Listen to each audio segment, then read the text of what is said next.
Pour parler maintenant du coup des 5 bannis, cela me fait le même effet. On a eu un peu le teasing de Raz qui voulait libérer les 5 bannis lors de la lune de sang, mais au final il y a eu trahison sur trahison, et pareil, Crotonnerre a trahi les 5 bannis, donc trahison sur trahison, c'est pas bon au niveau du schéma pour les personnages je trouve, mais ça reste mon point de vue, ça reste mon avis, donc voilà. Mais après que les âmes se soient du coup fait voler par Crotonnerre alors qu'ils s'étaient fait absorber leur âme et que Crotonnerre était décédé, il a volé leur âme, il les a collectées, et du coup il s'en sert du coup pour collecter par la suite les âmes du coup des êtres vivants qui sont sur les terres fusionnées pour lui-même, pour entre guillemets se booster, pour avoir une charge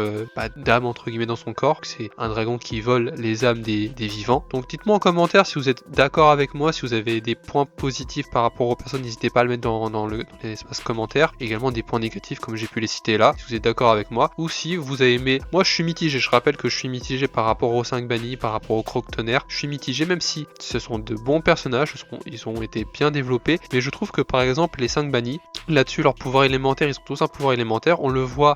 qui est montré dans le début de la saison 3, ils affrontent les ninjas, c'est bien, mais vu qu'ils se font trahir, bah en fait ils passent à la trappe, et en fait tout le teasing qui est derrière lors de la saison 2, bah ça casse un peu, vous voyez, ça casse un peu le fait est qu'ils soient menaçants et que c'est une vraie menace et qu'ils ont conquéri des royaumes. Voilà. On reste du coup avec les méchants.